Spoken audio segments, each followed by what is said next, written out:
Tonight's Modern Men is brought to you by the Hero Initiative. Are you interested in becoming a hero? Go to theheroinitiative.org to see how you can be a hero to those comic creators in need. What is going on, guys? We are back. It's Monday. We are live this week, even though we're a little bit late. Hey, that's fine. It happens. Work, real life, all that fun stuff. Tonight, we're going to talk about unpopular opinions in comic books. We got Drew and Andy here. We're going to tear into some of these things that people know and love. I can't wait for that. And we're going to talk about Hulk Future Imperfect. You got Peter David. You got George Perez. What a dream team. Is this book going to be a dream or is it going to be a nightmare? Tune in to find out because I don't know what these guys are going to think. I really don't. But let's go ahead and get into our panel here. Andy, that is a maestro-style beard you got there, buddy. How's the beard today? I wondered, man. This thing's going really well. I couldn't believe they put me in a comic book in this one, you know? All I had to do was paint my face green. Oh, there's one guy with a little bit of peach fuzz down there. Drew, what's going on, man?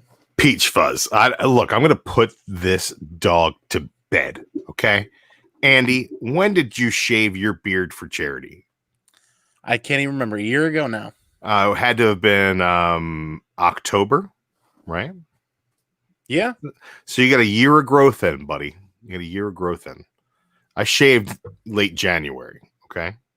I'm not even a year of growth in yet. I don't want to. There's a lot of hemming and hawing about who's got the best beard. Some people are on Team Andy. Some people know the deal and they're on Team Manchu. I just want you all to know that he's been growing out his beard for a good 3 months, longer than I have, and we got this majestic face mane going on over here. That's all I'm saying. Is like, and Andy's got a much bigger chin than I do, so. I don't know if that's true or not. It's in there somewhere. All right. Well, that was a fun beard core conversation here. So it's all going to be beard core from here on out. That's all. I just want everybody to know. We're going to hop into the chat here. We got Ricky Markstadt, man. This guy has created one of the best Discords. It's like the only Discord I'm really a part of, to be honest. But he has created one of the best Discords out there. Tune in to the Discord server. Link is in the description below. That's actually where we got the idea for tonight's topic from Scott Evans over there at the Discord. And Chris Barrett as well came up with an idea for week 60 we're going to talk about here at the end of the show as well. But it was because of the Discord. We're coming up with ideas, so tune in over there to keep giving us those ideas. So big thanks, guys, over there. Speaking of Chris Barrett, he is in the chat at What's Up, I think. Okay. And then, of course, that beat Street Elements Robot. We're just going to move on from that guy. So Hulk Future Imperfect, wonderful early 90s Marvel read. I believe it was early 90s. I forgot to look up the date, but it felt 90s to me. So that's what I'm going to roll with. Peter David at the height of his Hulk popularity writing this book. And then George Perez, good old George Perez, one of maybe my biggest all-time favorite. Got a chance to work on this book. It's, in my opinion, the art style in this pretty representative of the art style he gave us in Infinity Gauntlet, in my opinion. We can talk a little bit more about that here in a little bit. But basically, the premise of this story is somehow the Hulk has landed in 90 years into the future, I believe, and it's a weird society post World War III, World War IV. I think there were 2 wars basically that have happened since the Hulk and his present. A lot of people keep talking about how familiar the Hulk looks and are scared of him, of course. And yeah, the deeper he digs into this post-apocalyptic future, that he finds out about this fella named the Maestro. And we'll leave it at that for a second. So Andy, what are your initial impressions of Hulk Future Imperfect? Ooh, yeah. First opening those pages, this screams that bridge from the 80s into the 90s. And it was 1992 that this was done. The vernacular that's used in here is really, really early 90s. It's kind of neat. Kind of back when people were making up their own slang for a lot of stuff. It was kind of fun. And yeah, this does remind me a lot of Infinity Gauntlet, but this I feel is a little more refined.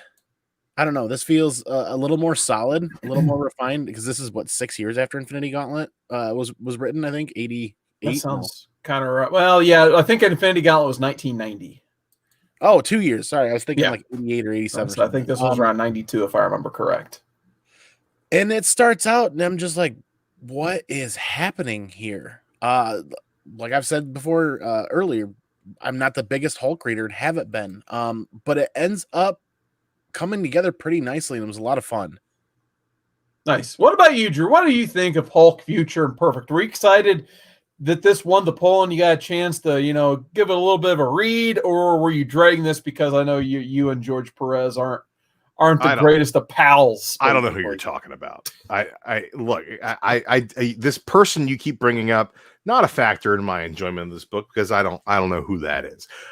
But I'm going to go full disclosure. We're going to break kayfabe here for the folks in the chat. I did not reread this book this week. I've read this book several times over the years. I very much enjoy it. And I just reread it a couple of weeks ago when the Maestro Marvel Tales was released, which is basically just this book, these two books right here. I did very much enjoy it then. I can tell you that I have some issues with the coloring of this book. The tones are very muted, and it's very 80s in its coloring.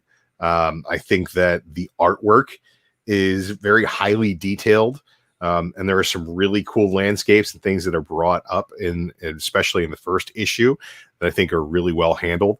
I think the layouts, while fairly simple, help the story move along. I was a big fan of the Maestro as a character, but at the end of the day, it's a paradox. You got to bring the Hulk to beat the Hulk, and we've seen it done before. I think the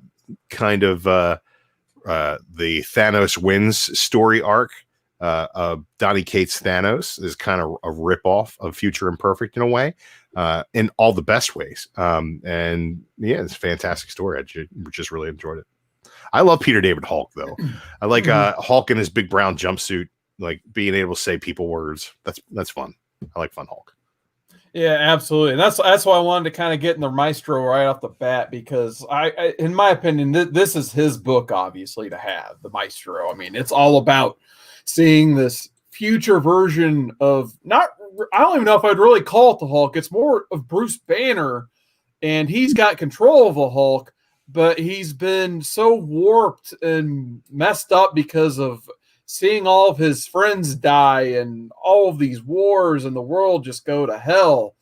And he's kind of just became the monster instead of the Hulk being the monster necessarily. It's Bruce Banner inhabiting the Hulk that's the true monster now. And it doesn't help the fact that all of this nuclear radiation has been absorbed with the gamma radiation powers of the Hulk. So he's more powerful than the Hulk has ever been before, and he's nearly unkillable. So, Andy, with all these facts, what did you think of the Maestro? Very interesting character. And it reminds me of the duality with Thanos and Thanos Wins and Thanos Quest. And what were we reading earlier? Was it Infinity Gauntlet, where you get the two Thanoses together? That was an Infinity Gauntlet. No. Trying to think back. That was Thanos Wins. Yeah, that would have to be Thanos Wins for sure. Yeah. Thanos Wins. That was very similar to that duality, right? Where you get future Thanos and you get current Thanos essentially, and they're clashing. And at first I was like, how would the Hulk ever get to this? How would he ever? And then they explained it a little bit. He wasn't there with all the stuff that he's gone through and how humans treated him and how everything went through the wars. Then they even talked about like an outer world war at one point. Mm-hmm. So the dude's seen a lot, but still, Bruce Banner is hard to believe he would have gotten to that point the way he was treating people, just going out to the local farmers and stealing their family members and trading them, food. It's like it's human trafficking and whatnot. And it's just kind of kosher there in that world. And that was kind of nuts. Well, you got to get what you can get. The price is right for a bushel of bananas. Now, Drew, you were saying you've been reading the new Maestro book. You know what? I actually dropped it, but I really enjoyed the first couple of issues. It's just I didn't need anything else on my pull list. And it's kind of this is the origin story of the Maestro and how the Hulk becomes the Maestro. We haven't even really gotten there yet. There was just this one guy who was in charge of this of the territory, and everybody says that he's an evil despot. And then the reveal is that he's just Hercules and he's just drunk and having a good time. It's like, and Hercules is one of my favorite characters, so I really dug that. But this is basically Rick Jones and the Hulk kind of getting to the point where he becomes the Maestro. So I haven't really read too far into it, but I thought that it was kind of a cool deal. I liked some of the covers. I figured I'll pick a couple of these issues up, and it lost me, but eventually that'll hit that Marvel Unlimited, and I'll probably give it some more time. And yeah, I'm glad you name dropped Rick Jones because he was going to be my next topic here. Because Rick Jones is the main reason the Hulk gets brought to the future, is to my understanding in this. It doesn't necessarily show you how. Maybe it happened in the Peter David run. I hadn't read that issue, but they don't really explain that in the read I had anyway. But anyway, Rick Jones basically helps bring the Hulk to the future. You see old as dirt Rick Jones surrounded by all of these monuments and memorabilias and all that stuff of, heroes of days past. And my favorite line he has, the only thing this place is missing is a giant penny. Yeah, I was gonna say so that. I did enjoy that. But yeah, you can kind of see all the Marvel universe is lost. He has all kinds of like Easter eggs and stuff in the background, and like even has like Dr. Doom's mask, Cap's shield. He has Mjolnir in there somehow. I'm not sure how that Sentinel's happened. head being used as like a waste paper basket. He has Wolverine's skeleton, which comes into play later. He's got a lot of cool things like a throw rug made out of beast. Oh, I don't think I noticed that. Pull that panel up. He's like all the way in the back. It's like a picture of Hank McCoy and on the wall next to this, like it's like this blue rug. And yeah, go ahead, Andy. It's funny though that they had all of the Daredevil stuff. Ghost Rider's motorcycle looked like from the early run in the 90s or late 80s or whatever, and not a single Punisher thing in there at all. I was kind of like, I spent a solid 10 minutes on this one 2-page spread looking for some sign of the Punisher, and they've got so much stuff in here, but not that. Well, I only need one thing, Andy. He's still alive. Yeah. He's still kicking somewhere. You know what he's kicking? He's kicking that ass. Yeah. Kicking ass. Absolutely. Kicking that ass. So probably my one gripe about this read is that it's really 2 issues, because rereading this, and I'll admit I kind of liked it a lot better the first time I had read it, and that was just a couple years ago. So for this read, I kind of found myself glossing over a lot of issue number 1. I don't know if that was just me. I'm curious to hear if you guys had a similar experience, but like I thought it was like full throttle, pedal to the metal going into issue 2 and forward. But I feel like this could have been like one nice 64-page read instead of 2 48-page reads. Do you guys agree with that or disagree? Oh, I agree wholeheartedly. Issue 1 was a lot of filler on characters that served. I mean, like you said, this is a Maestro and Hulk book. This is all of these other characters throughout issue 1 were really cannon fodder, and not even that. They just kind of fell to the wayside. Yeah, and I get they wanted to spend some time world building, but you only got 2 issues. How much more world building do you really need to do? Right. You know what? I kind of like it as a 2-issue arc. It harkens back to the old annual crossovers they would do in the 80s, where you'd get one big story told through 2 big books instead of the normal 70s style 2 story arcs.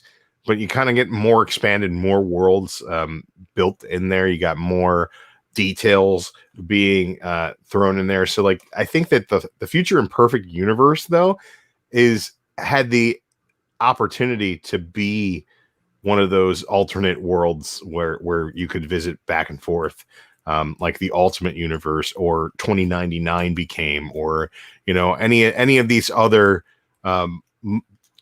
destinations in the multiverse. It kind of has its own, like the Old Man Logan universe. It kind of has its own ability to carry itself because of all the details they put in issue 1.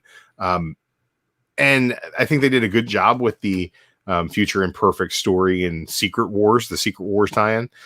So they played around there a little bit, and now they're doing it with the Maestro. I think that it has legs, and all of that wasn't wasteful.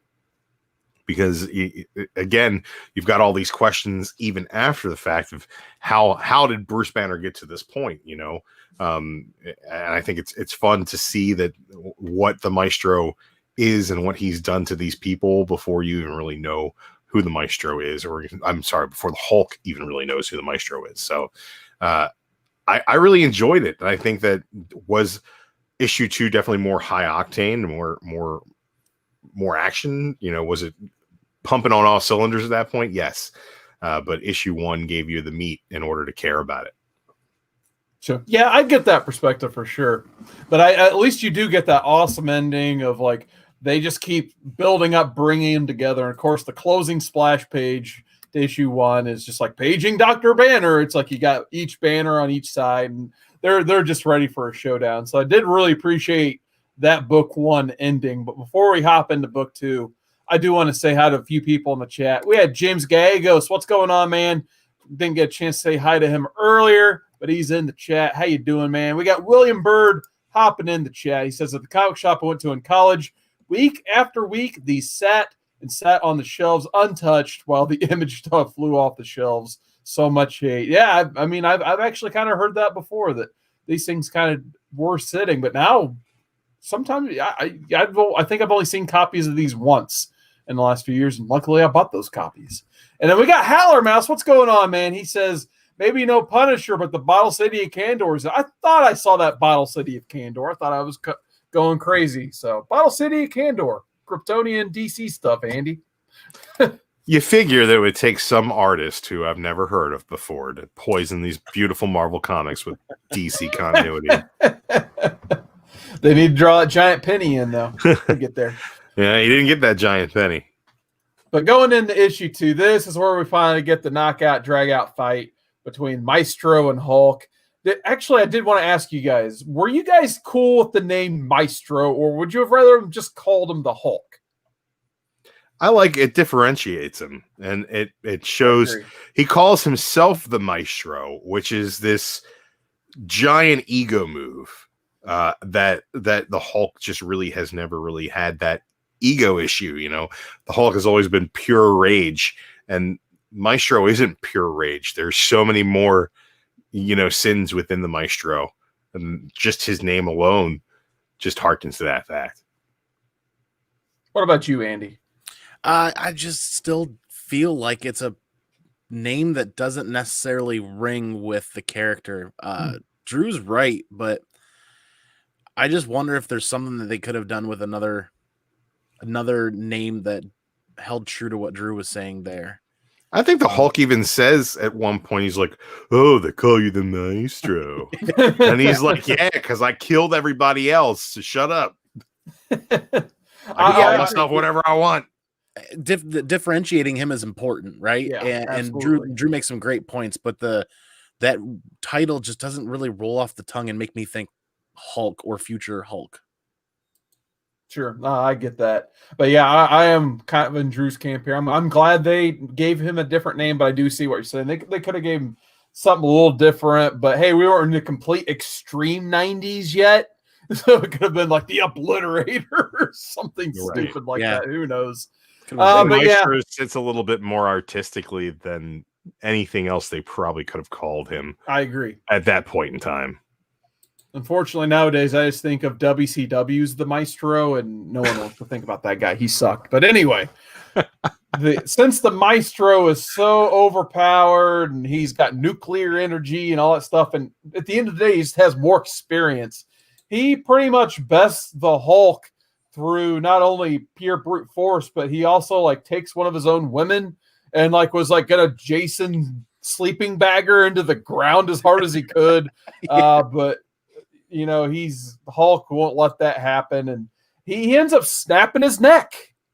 So he knew, I guess, from somehow past experience, which I don't know if it might be in that new Maestro book or in another book, but he kind of just lets you know through past experience that when you snap his neck, he's kind of just temporarily paralyzed, which that's all he really wants. He just wants to mess with Banner at this point. So what did you guys think of the fight?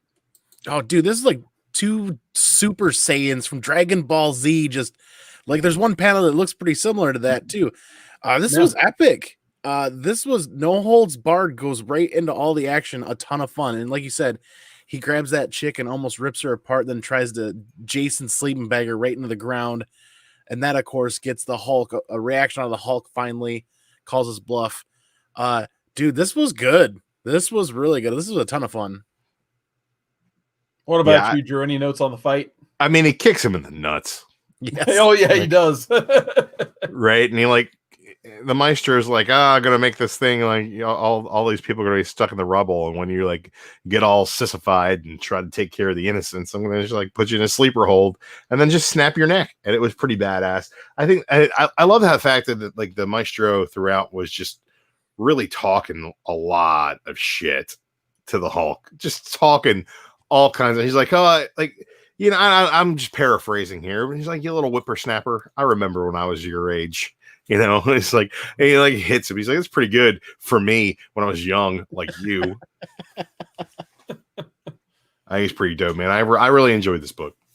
So after Hulk wakes up in a bed, he can't move. He's paralyzed. He wakes up next to a poor man's Betty, not Banner, Betty Ross. And she was handpicked by the Maestro personally. And this is where it gets kind of weird. And I had blocked this out of my memory, I guess. I had no idea until I reread it that this scene happened. I'm like, oh, yeah, this scene. So I'll just hop right into it. You know, this is something we usually do on the Friday show, but we kind of have to address it here because it was in the book. The Hulk gets raped. Yep. So... yeah, that's the thing that happened. So, Andy, the second you read this, you put in our message group that you were so amazed that this happened. So, Andy, I need to hear your thoughts on this. I get to this page and I see that Betty impersonator and Hulk laying there. And for anybody watching that doesn't know, we have a Modern Men private group chat. So we sometimes share thoughts and for planning and whatnot. And what did I say in there? I'm like, wait, what? Exclamation point. Did the Hulk just get raped? Like, did this really just happen? And sure enough, there's that page where it's like he yells stop, and then on the next page, it's just one giant string of the word stop. And Maestro's just at the end there, he's like, I'm killing him with kindness. This is getting really effed up.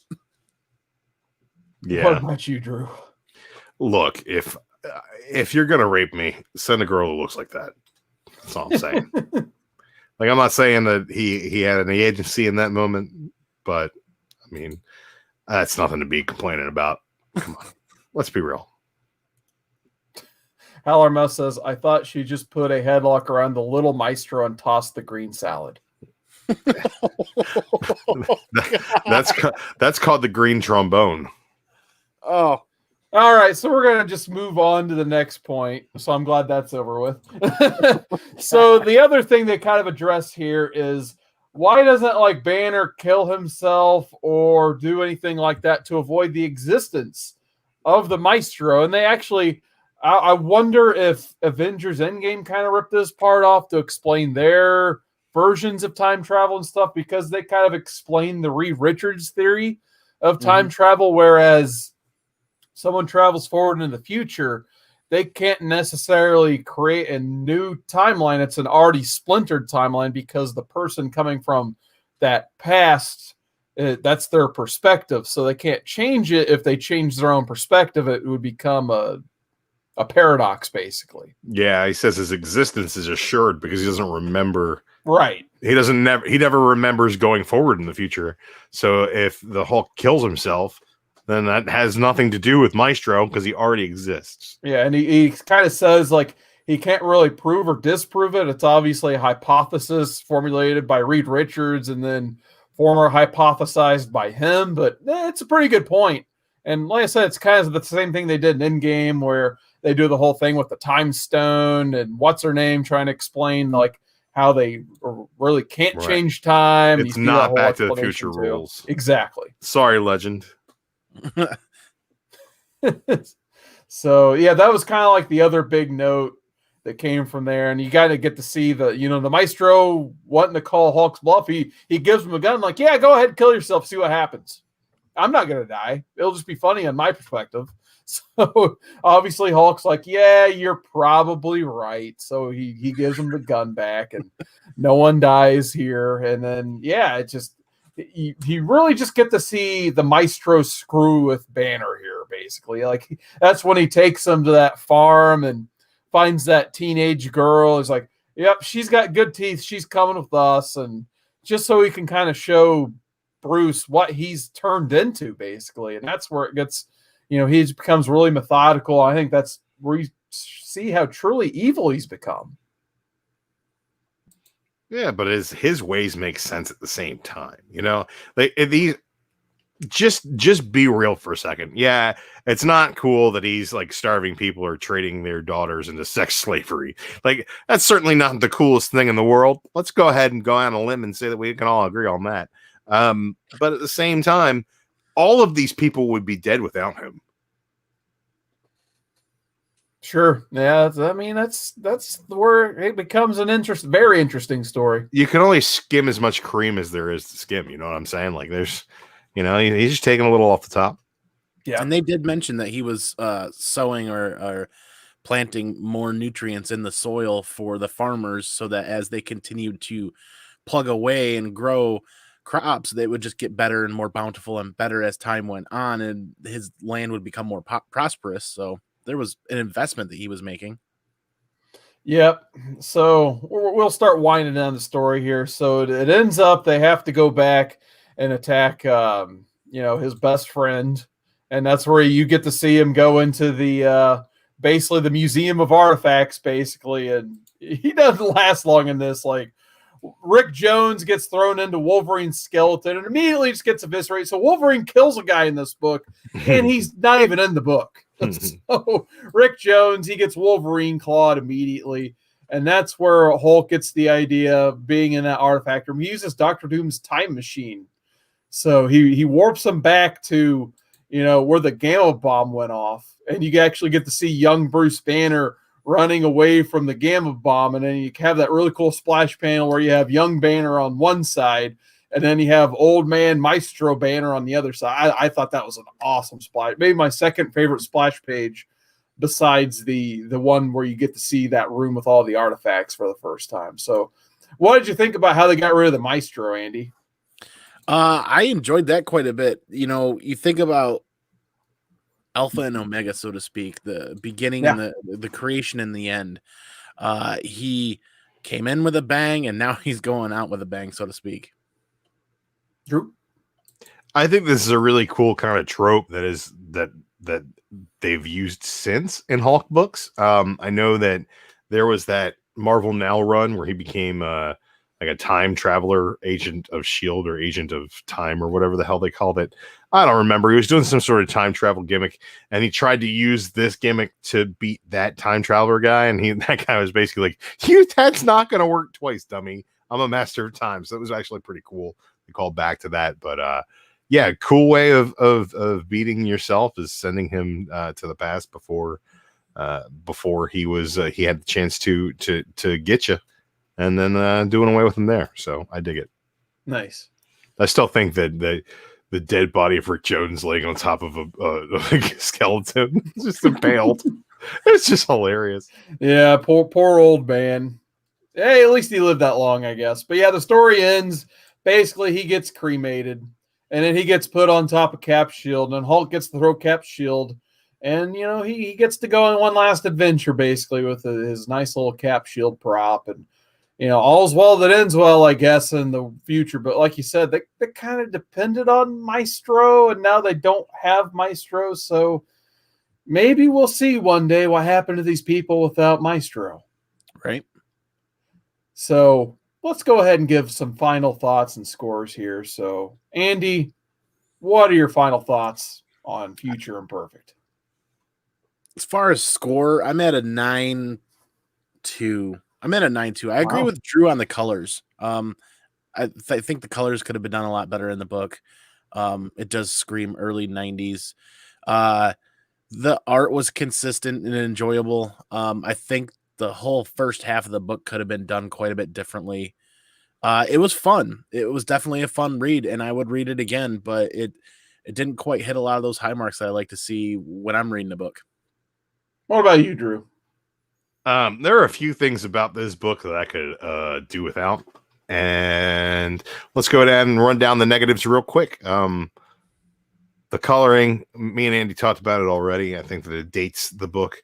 I feel like the slang that Peter David tries to force for these future imperfect kids is just fucking terrible. Let's go ahead and get this out of there. Like, do you shiv is like Shakespeare next to the way that these kids talk to each other. It's just, it doesn't work, and it's terrible. Everybody in this book that is not named Maestro, Rick Jones, or Hulk is utterly forgettable.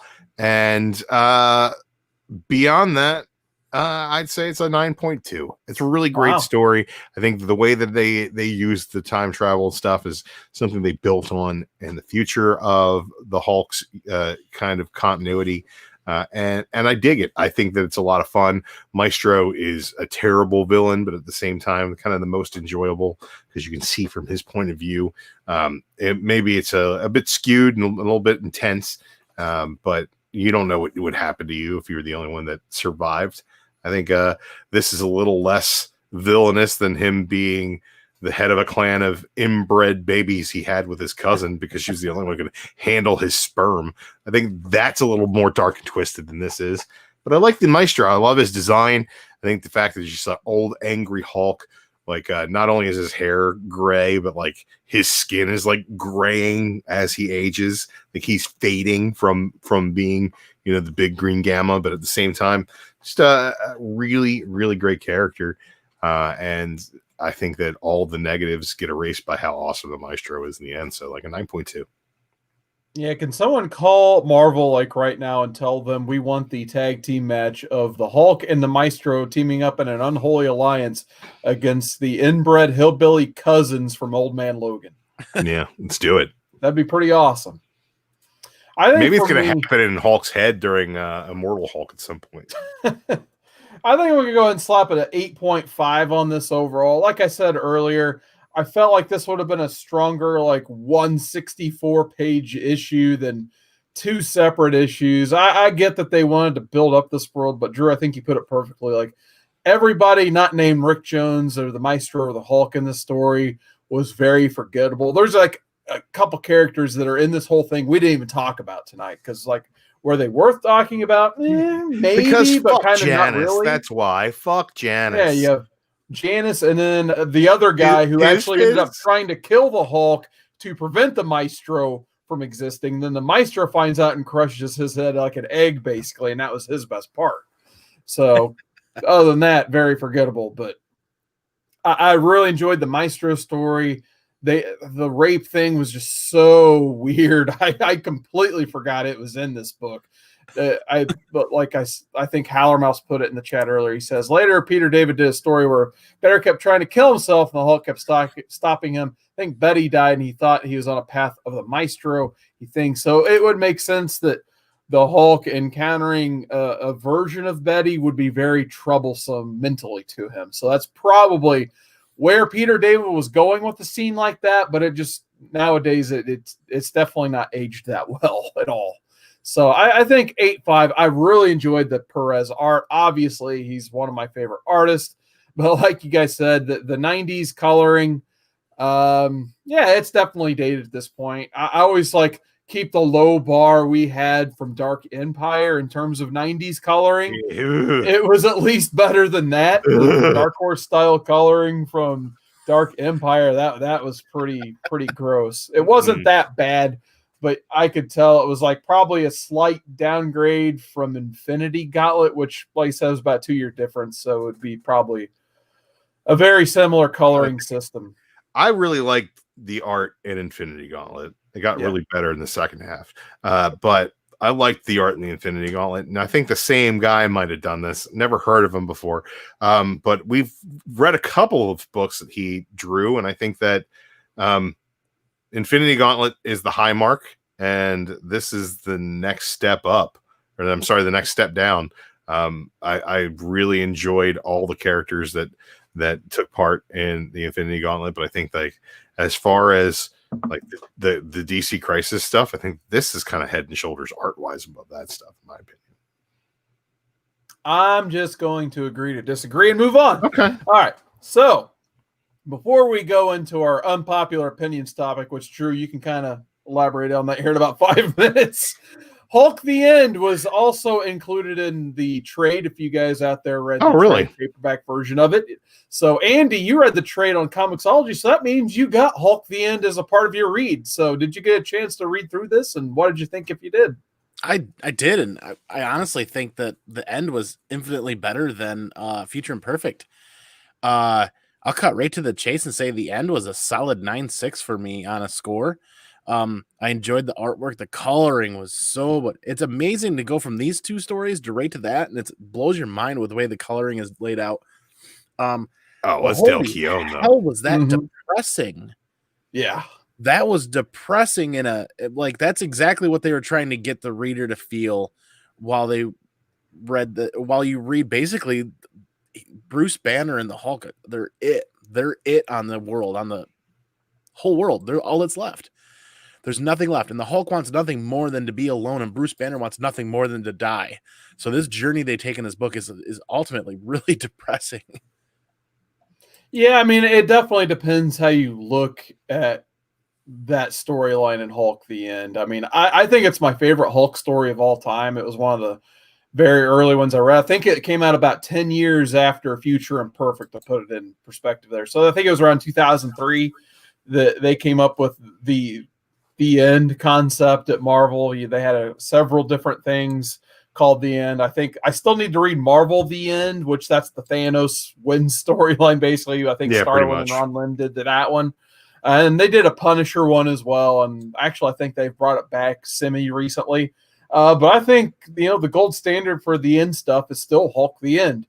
You really get to see, Bruce Banner go on this insane journey. It's almost kind of like, I don't know if they partially wrote this, like, what if the Maestro kept going and after everything ended? Is this, the Maestro kind of repenting, or does that have nothing to do with anything?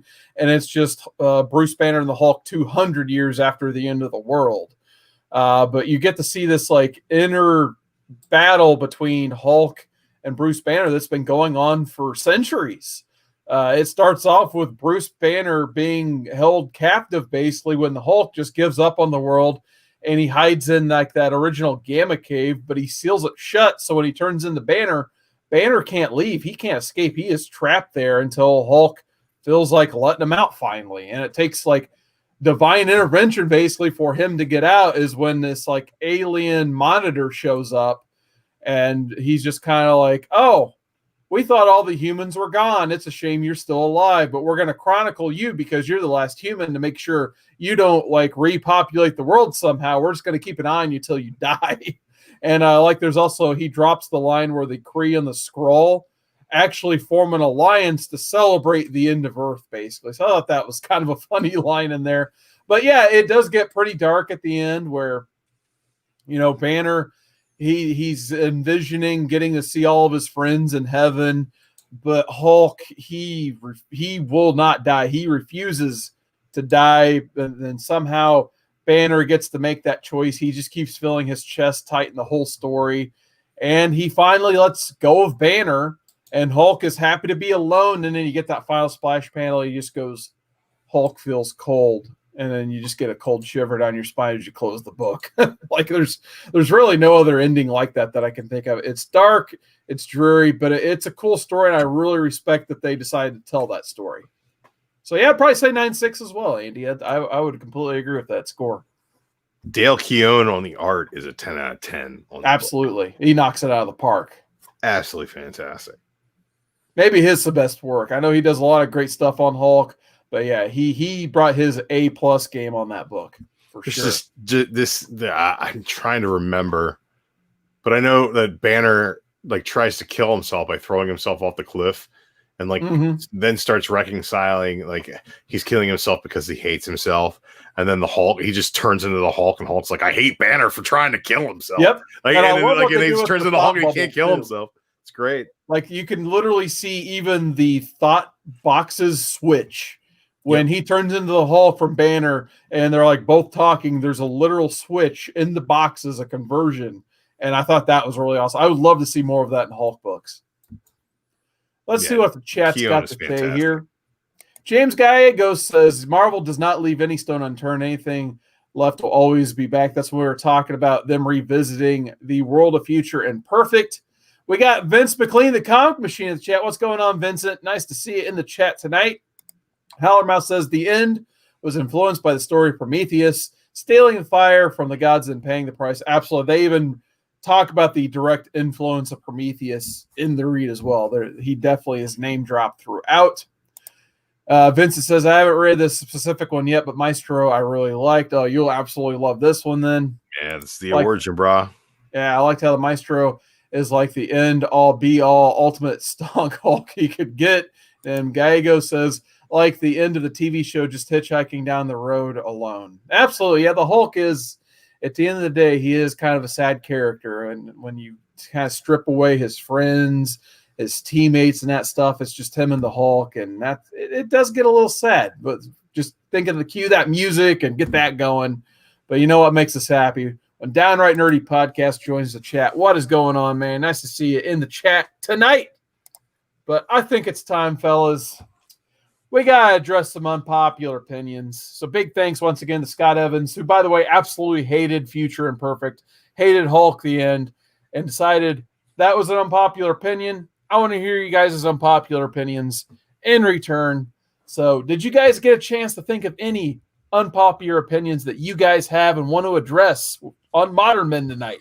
I've talked about this in popular opinion before, and I'm going to talk about it until the day that I die. I think that one of the most underappreciated, under-celebrated artists in the history of the art of sequential art storytelling is John Romita Jr. That's right, I said it. John Romita Jr. He's fantastic. He has a very unique style that a lot of people do not care for. And let me just tell you right now, you don't care for it because you're a big pot of dummies, a big old pot of boiling dummies. And that's how I feel about it.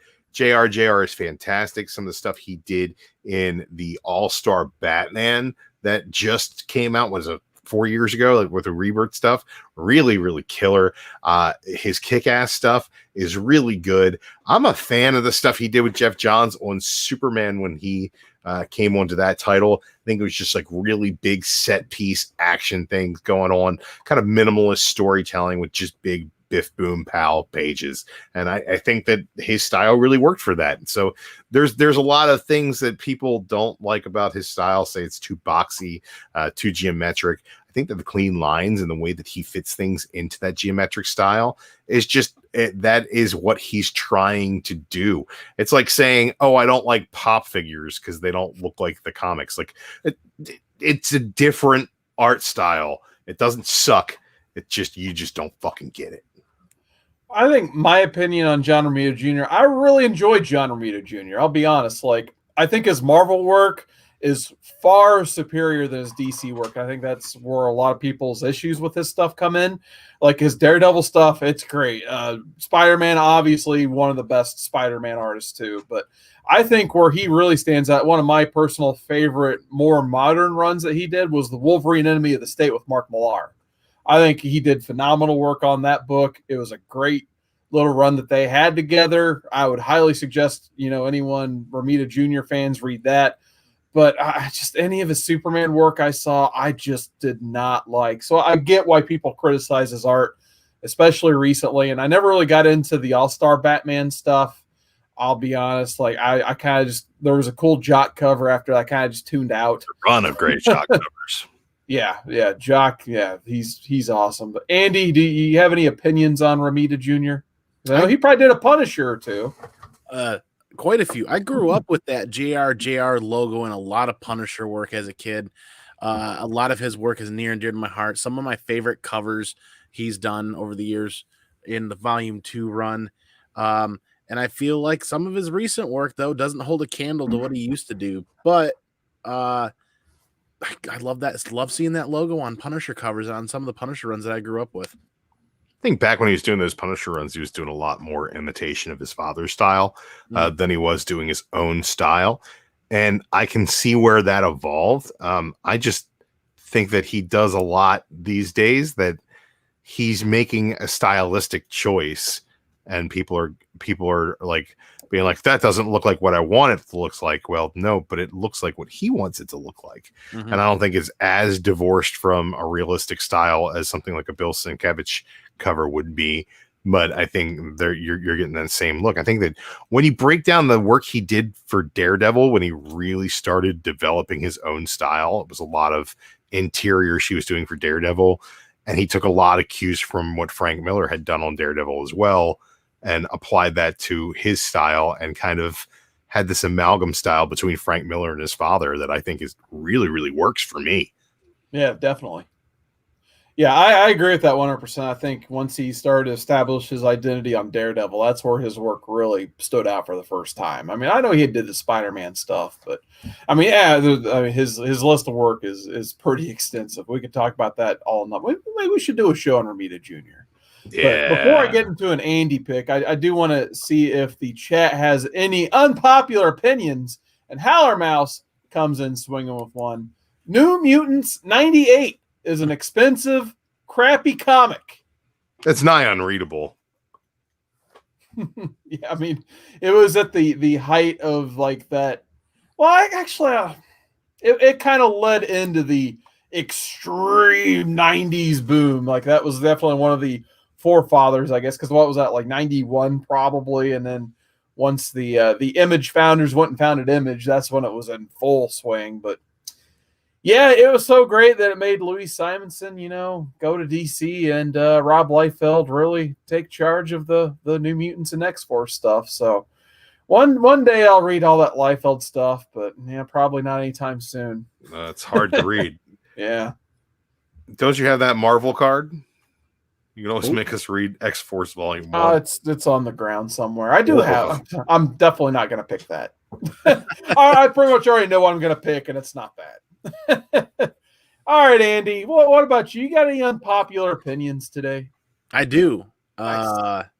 I feel, as an unpopular opinion, I feel that comic book speculation is good for the hobby. I feel like without speculation, we wouldn't have been reading The Last Ronin recently. I think there's an element to speculation that drives the hobby, that drives collectors, that helps drive creators and artists, and then all of a sudden, next thing you know, you start getting stuff that's drummed up from the past, like The Last Ronin. And I think we have speculation, partly especially speculation, to thank for that, because I think it adds a fun element to comic book collecting that, for me, I can turn it off or turn it on just like a light switch. I need to go a month and not worry about it, and not paying attention to all that content, and kind of like purge and relax. I can do that and shut it off and just hang out and talk comic books with you guys.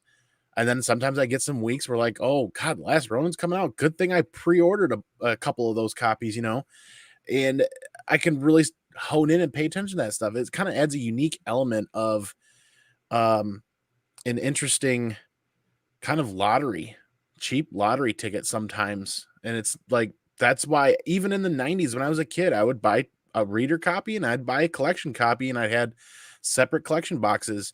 Stuff I never touched sat off to the side, and then my reader copies were always laying out and were ready to go. And I think we were speculating back long before speculation was even a consideration in the hobby. But I think it helps drive the hobby as a part of what we do. Yeah, I don't disagree at all. I think at this point in the game, whether people like it or don't like it, speculation's the main reason a lot of these shops are still open. I mean, if it wasn't for people buying like multiple B covers and all this extra stuff, like if they were just buying one copy of a comic and only reading that one copy instead of getting the A cover, the B cover, your 1 in 10 variant for $20, your 1 in 25, that would probably close more shops at this point. So as much as I personally don't care for a lot of that type of stuff, it is kind of carrying the business right now. Drew, what do you think? I like to piggyback that. And I think that speculation has a way of being great and being terrible for the comic book hobby. But one of those things that I think kind of sits in the middle on that is like people who hate on variants, like there's 25 different variant covers for this issue. Oh, you don't like them? Then don't fucking buy them. Like, yeah. It's for a certain type of collector. It drives a certain sector of the market, and at the same time, like, are these like speculation buys? Sure, maybe they are because they go up on, they all sell out, and then they go up on eBay, and 3 weeks later, they're all still there selling at cover price. So it's like, who's really getting hurt by this? The people who are running out and think that they're going to be worth $1 million. That obviously is not going to happen, but sometimes you get those variants, like the cover B of was it Hulk 2, Immortal Hulk number 2, that cover B variant, was just a cover price variant. It wasn't it was, you could buy it for $4 on the day it came out. I didn't, and I missed out on the fact that it's like a $1,000 book now, or whatever the hell they're calling it. Like, that happens sometimes. It doesn't happen all the time, but I buy the variants that I think are pretty, and I buy them because I like them. And if they didn't have them, I wouldn't buy them, which means that having them is more sales for both the comic book companies and the comic book shop. So like, who's getting hurt here? Nobody. I think they're giving somebody the opportunity to buy something else is only good for the market. Agreed. I mean, sure. You look at having options. You talk about having options. I like to use the Turtles right now as an indicator of what speculation can do for the hobby. I mean, Turtles has been a solid reading book that me and Carson have been doing Tuesdays, every other Tuesday on your channel. But let's be honest, a good read doesn't equate sales. Not at all. But they've been able to do enough with new characters and some other stuff to increase interest from people who like to speculate on comic books that help drive. I mean, look at the original Turtles books and where those gone. Look at where the Teenage Mutant Ninja Turtle Adventures copies have gone. You get 9/6 of that book selling for like $600-700 now. That was a dollar bin book 8, 9, 10 months ago. Well, that's the fact that they were dollar bin books for so long is what raises the price on those. Good looking copies is because they like same thing with New Mutants 98. New Mutants 98, those 9/8, those are still rare books, right? In the scheme of things, because so many of those books sat in dollar bins or unbagged, unboarded, ended up in like Chad Ramsden bins, if you will. That happens to so many books that, I mean, that's like the thing with the Batman Adventures, the first Harley Quinn. It's like, that was a kid's book. It was a low print run and they got beat up. And then when they didn't get beat up, they spent a decade in dollar bins. Same thing for the G.I. Joe stuff too. Exactly. Yep. Like G.I. Joe 1 and 21. Those are all beat up every time you see them. And that's why you look at the Star Wars stuff that's happening right now. The reason why it's that Star Wars first appearances from the last 15 years are so expensive. They bounced around and got treated like crap. And now that John Filoni and Dave Favreau are doing what they're doing, everybody's really excited for Star Wars. Everybody's really excited for Turtles right now. They brought The Last Ronin out because of the response that they were seeing with Turtles and wanting to push that forward. Look what's happening with these books. Look what's happening with this. Might be a little off topic, but I kind of want to bring it up since I got a Turtles Uber fan here and you guys are reading that run. I've also read further in that run than we covered here on Modern Men. I don't think I'm caught up to where you guys are. Really, really solid comic. I think that the comic has legs. I think that it serves the Turtles universe well. But when they haven't had a really popular cartoon, like that cartoon is not the same level as Turtles cartoons have done in the past. Mm-hmm. And they've kind of shit the bed on a couple of movies recently, like especially, I mean, they did okay, but box office wise, they weren't anywhere near like the Marvel movie level, which is exactly what they were trying to achieve. How has Turtles remained such like a fan favorite, big rolling steamroller of pop culture when like all these failures keep coming out over and over again? I think my thought, let's go ahead and tie this into the topic. My unpopular opinion is that, like, for the most part, Teenage Mutant Ninja Turtles has sucked as a major media property for the better part of a decade. Oh, I don't disagree with that at all. I think it was just when Turtles hit back in the day, like it hit like a bomb. Like it was on all fronts, and it was quick, and like it's just crazy how quick it all happened, especially if you watch that, like the Toys That Made Us documentary about Eastman and Laird. Basically, they give you the whole explanation there. Like that comic came out in '84. And then as the comic started to get a little bit more popular, that issue 1 started to get impossible to find and really expensive. That's when, I can't remember the guy's name, but he comes in and basically franchises the thing. He's just like, all right, we need to get, toys on the shelves, because what makes more money than anything right now is toys. So what sells a good toy besides a commercial? A great cartoon to go with it. So all of a sudden you got like one of the most infamous popular toy lines of all time come out of left field. You have one of the most influential cartoons ever made in Saturday morning CBS, the Turtles. I mean, like I said, there's 3 fronts right there. And then in 89 and 90, you throw that movie in there, and you have now 4 versions of these characters that people love and are growing up with.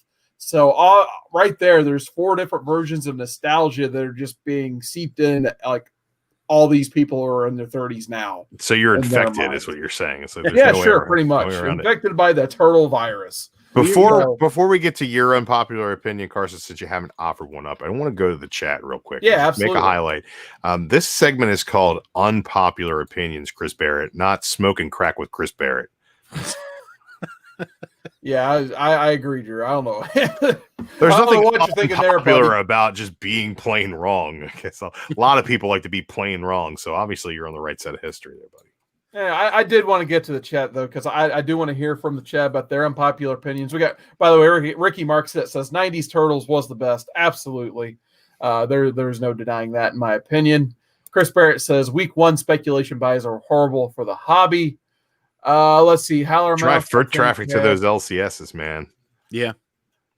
Yeah, William Bird had an unpopular opinion I wanted to address. He says, unpopular opinion, Venom is the most overrated character in existence. I don't know if that's unpopular. I think there's a lot more people out there that agree with him. In existence? Like that has ever existed? All right, name one character more overrated than Venom. There may be a few. You know what? He's pretty overrated. Yeah. Let's get that out of the way. I do not disagree with that at all. I mean, your closest second place would probably be Harley and then Deadpool. I think Harley is severely overrated. I think Deadpool is underutilized, which is why people think that he's overrated. I think that when you see a quality run like the Jerry Duggan run, and he actually has a chance to develop characteristics to be the sad clown, I think that he's underrated in a lot of ways. But I would say that overrated, Batman's got to be on the list. Yeah, I was gonna say, especially like in the year 2020, the amount of Batman books they shove down your throat at DC, Batman is becoming overrated. I mean, it's definitely oversaturated. But as far as overrated, it's that whole who can beat Batman? Nobody, if he has prep time kind of thing. You're pretty much talking about the Grant Morrison Bat God Batman. Yeah, and well, it's like it's not just Grant Morrison, because that's who he is in popular culture now, right? Yeah, absolutely. They pretty much gave him those abilities to just like, oh well, Batman will find a way to win. Like, why? Because I'm Batman. Like that is like that to me. Think that's definitely, he's definitely overrated.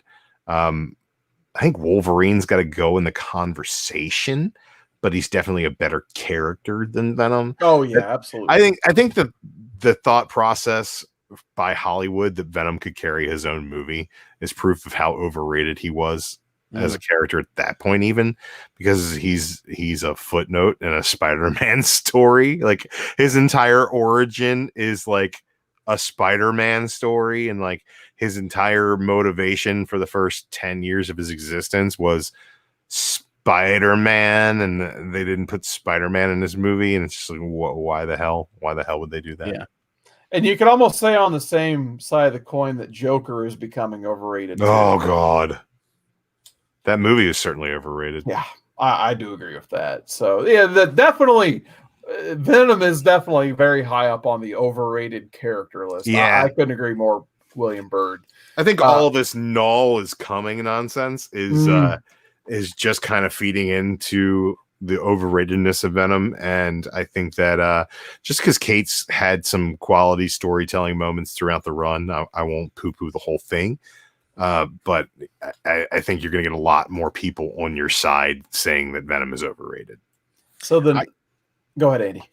I feel like this whole 2020 year has been Kate's trying to legitimize Venom and solidify Venom and remove that overrated portion to Venom leading up into that second movie. Like he's worked really hard with Venom, and it's been some fun reading, but in the end, like Drew said, kind of a tertiary character. I mean, it's to the point where every single pop that Marvel ever put out now has a Venomized version. Oh, right. How many issues of Venomized miniseries did we get before the Donny Cates story kind of even got rolling? It's like Venom Island, Venomized, Venomized 2, the Venomization of Venom. It's like put some black goo in it. No, it'll sell. Have Peach Momoko do a cover. Yeah, it's funny you mentioned that name. That's coming up. But anyway, Chris Barrett's going below the belt on Andy here. He's going for that Hulk low blow. Unpopular opinion. Punisher doesn't deserve an ongoing title because it never lasts long enough to have any substance. Andy, thoughts? My thoughts are they just haven't got the creative team that's needed for the Punisher for this current time and fashion. Look at Volume 2 and how long Volume 2 lasted and the great arcs and stories that were in there. They can do it again. They just need the right team to do it. I actually completely agree with Andy, but in a different way. I think that the Punisher doesn't need long arcs, because if you get a character, he's a character that if you get a creative team to do a 12-issue arc or a 6-issue arc, or maybe even an 18-issue arc, 3 volumes, that is enough that you can tell quality stories with him because he's such a versatile character. I mean, Andy and I kind of fell on separate sides of this, but I really enjoyed the Rosenberg run post Secret Empire, where he basically says, hey, Zemo, you were part of the fucking up of me in America. I'm going to do my best to take you down. And it was really great. We got some team ups with Moon Knight and Night Thrasher. Who'd have thought Night Thrasher show up in a book in 2019, but he did.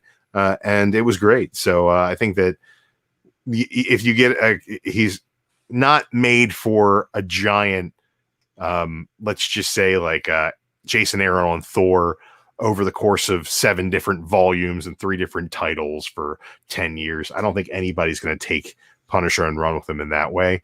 But I think Punisher is a perfect character to commentate on what's going on inside the greater Marvel universe.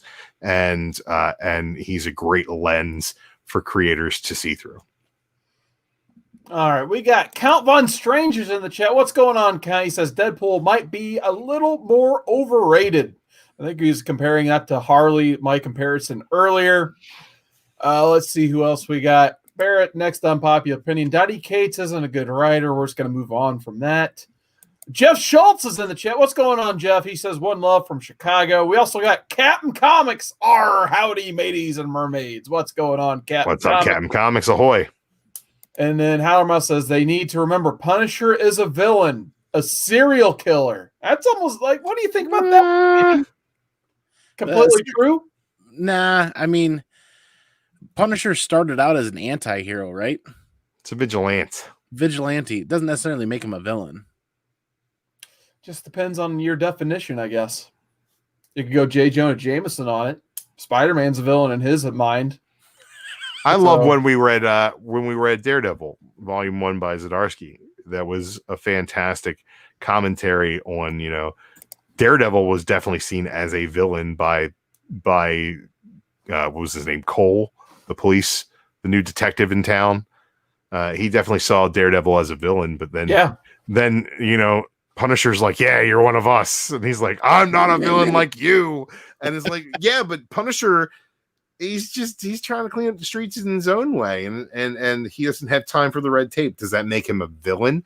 I would say, yes, it can make him a villain if you're telling the story from the perspective of a paragon of virtue. But if you're telling from the perspective of the Kingpin, the Punisher is not a villain. The Punisher is a good guy. Also, he's not a serial killer because it's not like he has these methodologies and he's not like putting people's eyeballs in a jar and mailing them to the North Pole or whatever the hell serial killers do. He is a mass murderer. I'll give you that. Yeah, Hallermouth says, you murder outside of war or self-defense, you're a villain. But he's in a war. He's Batman in his own war. Villain too. That's the thing. That's the Batman Punisher level of like, are they a villain? Are they a hero? It is outside of war, but it's not outside of their war. Every day of existence post the murdering of his family and bad guys getting away with it. Where you could argue he is Punisher is in because his he has own war. this warped reality where it's justified he's killing these people. Thus, most of the time it is justified. Like most of the time it's justified through biblical morality that he's killing these people. Well, I mean, like Howlermouse just said, you murder outside of war or self-defense, you're a villain. Well, every day is a war in Frank Castle's eyes. Yeah, exactly. So it's on the eye of the beholder to a degree, right? Where maybe the writers want you to feel like he's a villain, but if you put yourself in Frank Castle's shoes, you're not. You're the hero. All right, I guess it's time for my unpopular opinion, and mine's kind of just. It's a little generalized, and I know you guys you mentioned it a few times already, but I just don't like this current state of variant coverism, I guess, if you will. Like it does kind of drive me crazy that, like, say our wonderful favorite book now, The Last Ronin, has 37 covers, which sounds great, but for instance, I think there's a Freddie Williams one I really wanted, and there's a couple other ones, and those got so diluted among all these other store variants and all that stuff. I don't even know where I could have purchased those covers that would have been pretty cool. And just some of these cover artists, they're not good. I'm sorry. Like, just a lot of these other variants I've seen, the store variants, like, it seems like they're just swinging for the fences at this point to get content. And some of these people who have made their names just doing variant covers, I just don't care for. And, like, for instance, I still have not seen a Peach Momoko cover I've actually wanted to buy. I literally don't understand the draw for these covers. Same thing for here's a hot take. I don't get Scotty Young fans and their covers. I really don't understand. Scotty Young cover that comes out, I enjoy. I really don't understand how he became so popular. I could understand if, like, I Hate Fairyland. That's goddamn adorable. People loved it, and he had his style, and it was contained in that book. But to make a Scotty Young cover for every single character, every single book, that's where I guess I kind of just don't get it. It's just not for me, I guess. As well as, like, the John Tyler Christopher action figure variants. Kind of a cool idea, except for the fact that, like, he makes action figure variants where those weren't the art for the action figures. Like when he did some for the Teenage Mutant Ninja Turtles. The figures didn't look like that. Why are we making those covers for? I don't get it. Like, why would anyone want these? Like, it kind of just drives me crazy after a while. And to go to Andy's point about speculation, I think it kind of hurts speculation a little bit because, for instance, if you buy a book, that book is therefore kind of, the price is diluted on it because there's now 25, 50, 75 different versions of this book. For instance, like Star Wars #1 for Marvel, like, probably might be a little bit more valuable book if there weren't, like, what, 50 plus variant covers on that one. Mm. All released by Marvel and available at pretty much any comic shop. And now DC's doing this thing where, hey, you love those B covers? We're going to put the better artist on them and charge $1 extra. Well, wasn't there 73 covers for The Last Ronin? I don't even know anymore. Like I said, it becomes to the point where you may miss something that's actually good in this like crap river, basically. Like there's just I get that. like I would have loved to get all like so many good Last Ronin covers, but there are just so many bad ones that I just kind of stopped looking at the other ones, and who knows what I missed out on. I'm probably going to see one day. I'm like, oh my God, that's an awesome cover. Too bad I didn't know about it. I feel like there's two different schools of thought on that, or I'm sorry, two different areas of discussion on that. As far as variants go, is it the publisher offering the variants? Are they ratio variants? Right. And then beyond that, it's like there are these variant programs now where the publishers will allow you to print your own cover for the damn book if you buy so many copies of them to print. So that's how all these stores are getting these variants. The store variants, let me tell you right now, they're worth cover price of the freaking comic. That's all they're ever gonna be worth, unless something happens to the print run or something just really, really blows up out of nowhere. But if you want a, Ancletto cover, you go to Unknown Comics. If you want a what's his Perillo cover or whatever, don't you? He's with or what's his name? Eddie Granoff or whatever. You go to Frankie's Comics or whoever. These artists now have their own homes where they can sell their cover art as the book, and I think that that's great for them to be able to get their artwork out there. But as well as you are diluting the pool, but you have to look at those covers as if it's just another A cover, right? And it's just another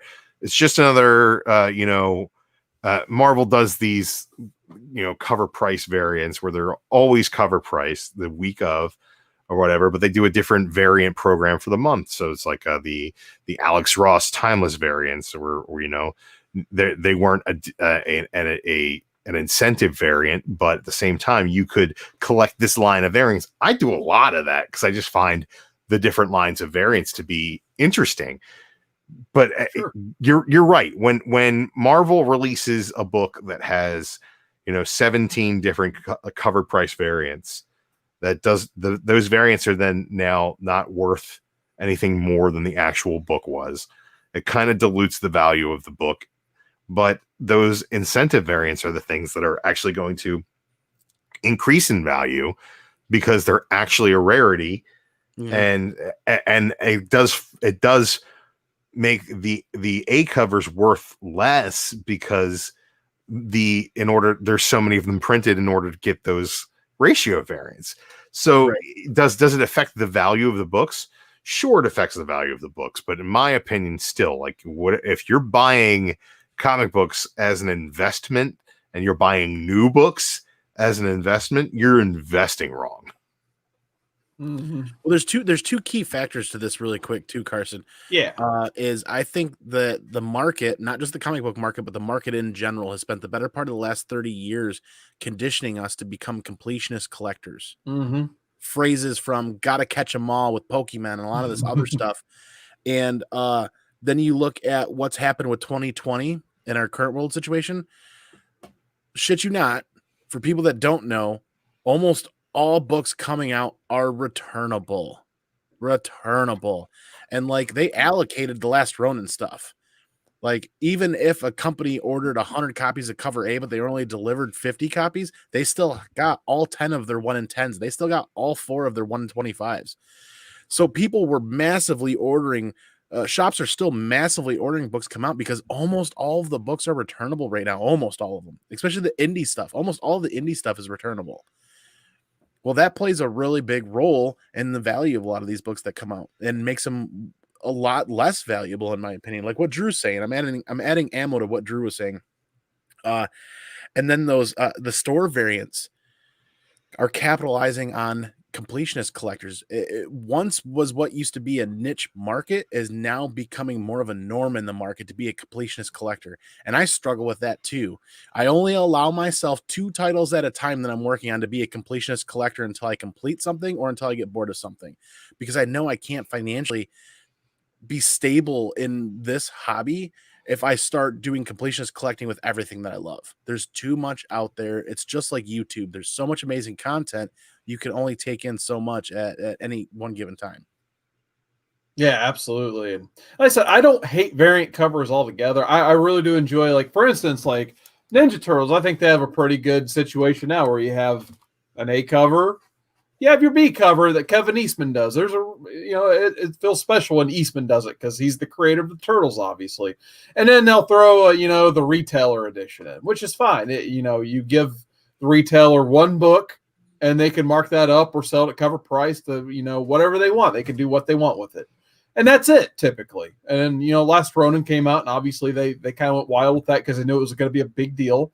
And they still had the Kevin Eastman B cover, except it was 1 in 10, but like I said, it's just the more you throw out, the more confusing it gets. Oh, yeah, the other names I was going to name drop, and what kind of drives me insane is I just don't know why they're popular. Greg Horn.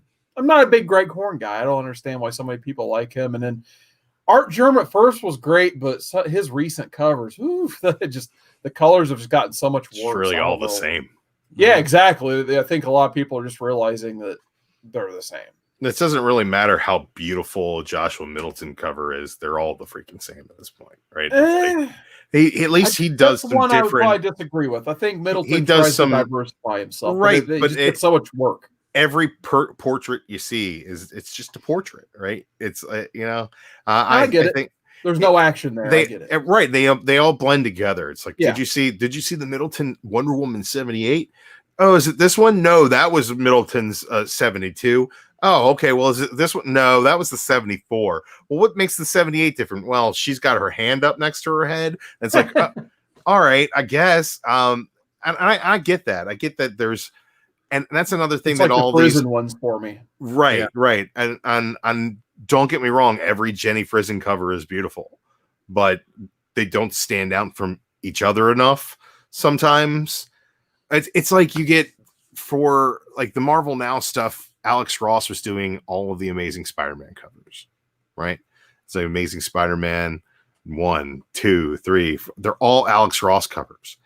At a certain point, when an Alex Ross cover doesn't make you go, ooh, it's not worth having him on the fucking cover. Like if every cover is pretty much Spider-Man fighting a random villain of the week, and you keep getting Alex Ross after Alex Ross after Alex Ross, eventually they're not special. And I think that's the problem that I have with a lot of these artists and their store variants.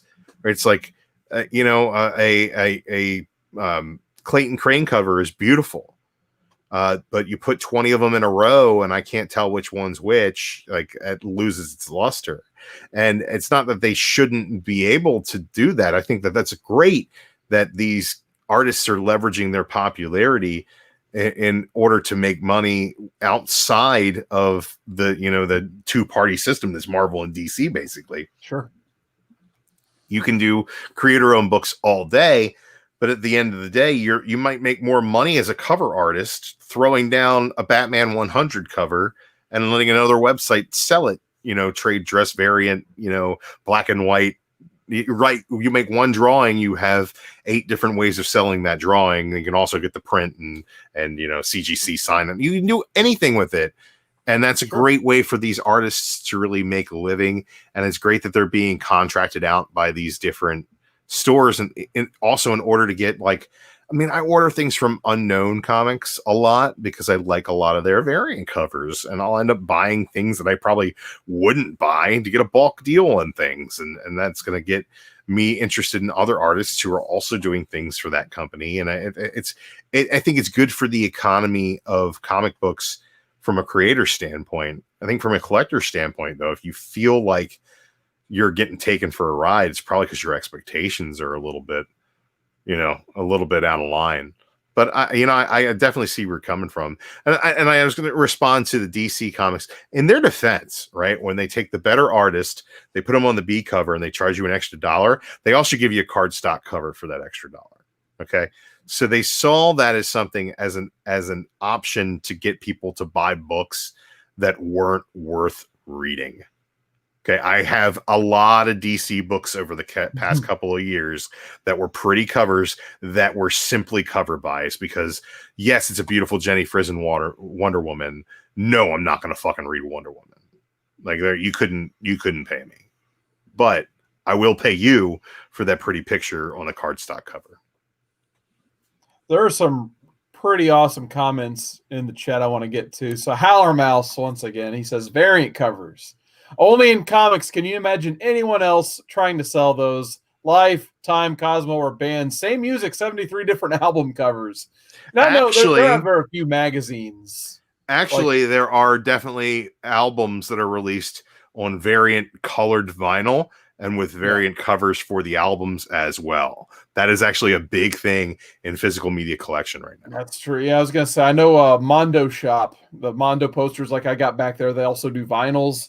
And I know I think it's becoming more commonplace in their vinyls. Like when they did like the Phantasm soundtrack, you had like the normal vinyl, then they had like this Bloodshot one, then they had the Phantasm ball vinyl, basically. So it's a thing that's happening. It really is. And I know like TV Guide and Entertainment Weekly, they have done variant covers in the past, but it'd be like, here's one actor, like when they did like the Star Trek captains, basically, at least it's a different picture of a different person. That was a gimmick in the late 90s with the Korn Follow the Leader album. Yep. There were variant covers for that album. I bought that CD 3 times. Yeah. Yep. I do remember that. So, but obviously it's not to the point where it is in comics where everything's got to be different. Yeah, I definitely see what he's saying. But yeah, 73 different album covers. I definitely like that. Where else was I going to go here? Sorry, I kind of lost my spot, but I had one more. Oh, yeah, William Byrd. I miss covers actually reflecting the story within the pages. You know what's funny? I think everybody agrees with that. Yep. But yet the companies still don't make books that have the story on the cover. It's super weird to me. I feel like a lot of covers actually do follow the story more now than especially they did in the 90s. You would get like a faux story, right? You get like, this is what's going to happen with this big action panel and blah, blah, blah. And meanwhile, it's a conversation between two characters for 30 pages, right? That you would get this big sell on the cover with cover copy, at least in like the early 90s and especially in like the 60s. That was a big deal with the cover copy. They were trying to sell you the book, but not always would that be the story that was delivered. I think now there's a lot of thought process, especially within different indie books, where you're getting a lot more of what is going on in the story on the covers. I think with the variants, you're missing a lot of that. Like you're going to get like, oh, well, here's an issue of Fantastic Four. Well, the Punisher's on the cover. Yeah, but he's not in the book. But why? Well, we're doing a fucking promotion this month where we're doing Punisher covers. It's like, well, that doesn't make any damn sense. I can see where that confusion would come in. That definitely makes sense. Well, I agree with him wholeheartedly on this because I'll always go back to my roots, and Volume 2 Punisher, part of my roots, and one of the covers that I remember wholeheartedly because it adds to this discussion was when Frank Castle was escaping Rikers Island, and you have him all bandaged up, and he's running out into the water from the prison, and it's just a great epic cover that's very to do with the story. And I remember that Volume 2 run was very good about a lot of those covers just selling the story, being a big portion of the story back then in the 90s. Whereas now I think Drew's absolutely 100% right on the nail with this. The indie series or indie scene is great. Something's Killing the Children. Cover A's are really good about having covers that pertain to the story and what's happening. And then, of course, you get your variants out there. But when it comes to the big two, Marvel and DC, and even Image now, a lot of their covers just don't really do a lot to sell the story. They're trying to get you to buy the book for the cover. So I feel a lot of times when I'm buying from Marvel, DC, and Image, I'm hoping that the story is going to deliver Right. because I'm buying it for the cover sometimes. Yeah, and I guess a lot would have to do with the fact that they write more toward formatting toward trades and hardcovers now. Yep. So you'll basically have the same continuing story in 5 issues, whereas back in the Silver, Bronze Age, so on and so forth, you would just have one story in one comic, where that's just not the case anymore. So Yeah. I do get it. You also get series like Gideon Falls, where the covers are a key to unlocking the tone and the mystery of each issue as well, where there's so much information that's laid into that artwork that informs where that issue is going to go, that it's very impressive, and it does pertain to the story, although might just look like a face in the clouds when you're looking at the cover. Yeah, Jeff Schultz says, I consider X-Men #1 the first variant cover. Had to get all 5 back in the early 90s. Yeah, but before that, we have pretty much John Byrne to thank with Man of Steel in 85, 86, where he had that second cover. But yeah, X-Men #1 definitely like turned it up to the volumes it is now with 5 different variant covers, then a deluxe gatefold cover with all of the covers on it and all that stuff. So yeah, I think John Byrne was the first one to kind of come up with that idea where you have Superman opening a shirt and then you have the regular cover that goes along with the other covers that would come out later in the miniseries. But yeah, absolutely. I mean, it's the best-selling comic of all time, X-Men #1. It definitely all stems back to that book, basically. I think the Superman stuff is really where they capitalized on variants from the Golden and the Silver Age, where there were variants, but nowhere near what they were now. And that was I feel like that was the turning point that we saw, that Superman stuff. Yeah, I think Man of Steel #1 is definitely what most people consider the first. Yeah, the chat's talking about it now. William Bird and Howler Mouse are kind of confirming that. But yeah, I didn't mean to turn this into a complete variant discussion show. So we'll go ahead and just kind of get into our final topic, and that's what in the world are we going to read next? Ooh. So next week, what is it, week 59 already? Dang, we just keep going up in these numbers.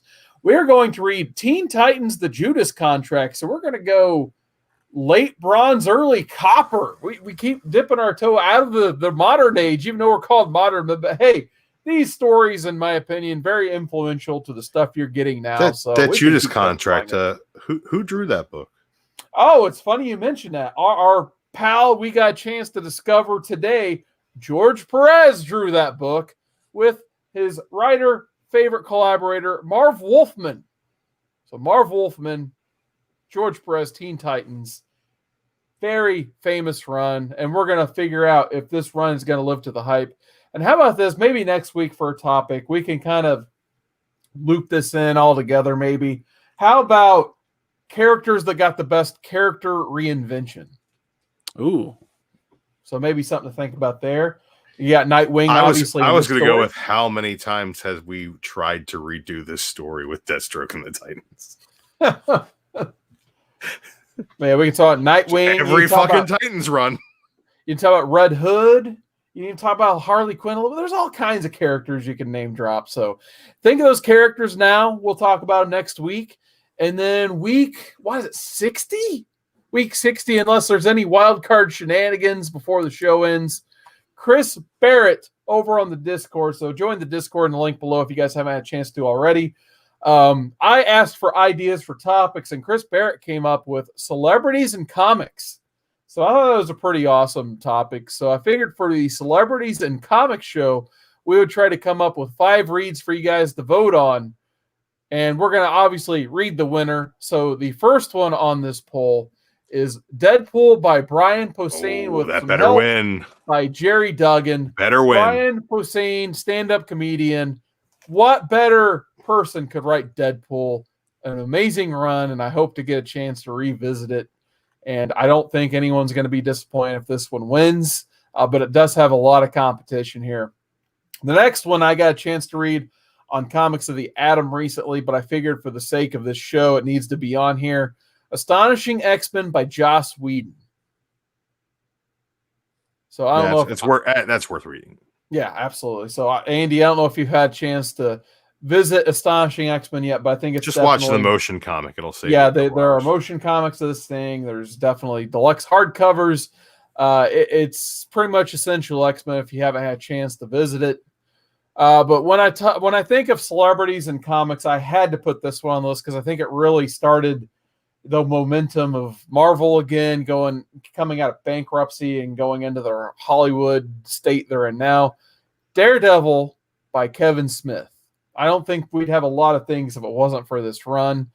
And it definitely opened up some eyes when Kevin Smith started writing a comic book, let alone Daredevil, a C-list character at the time, really.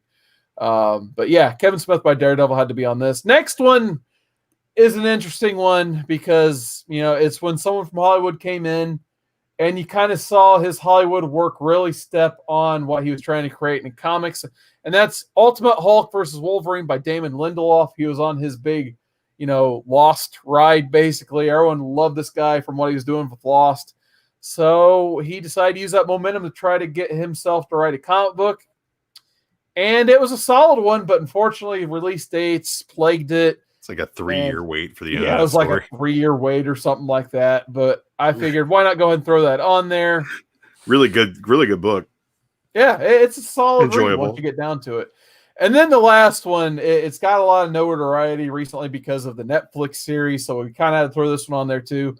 Umbrella Academy by Gerard Way. Obviously, that's one that had to be on this list, in my opinion. It's one I've never read, so if this wins, really? I definitely hope to get it.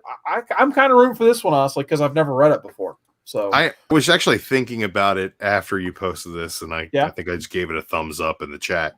I went back and I thought about it, and I was like, we should really read the Drax the Destroyer book by CM Punk.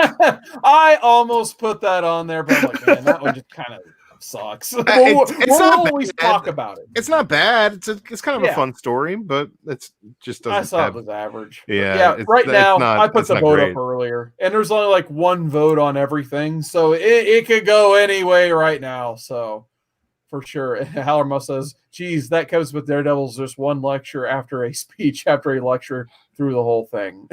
And Chris Barrett is wondering, "There's no Warrior by Warrior." I told you, my brain will melt or implode if I have to read that Warrior comic again. I read it one time in my life.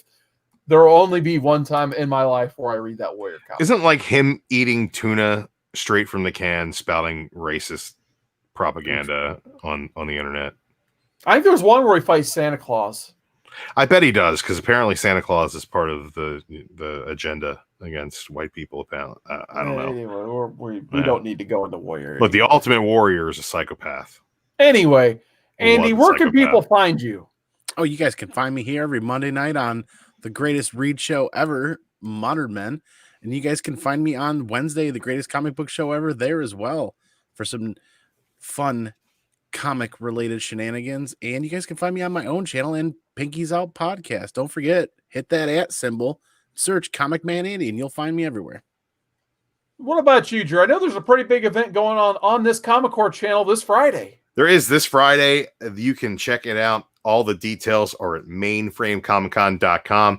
Follow us on the Facebook at Mainframe Comic Con and look at the event for everything we got going on. There's going to be like 6+ hours of panels, and it's all for the DC fans this time around, guys. All Batman related for the most part.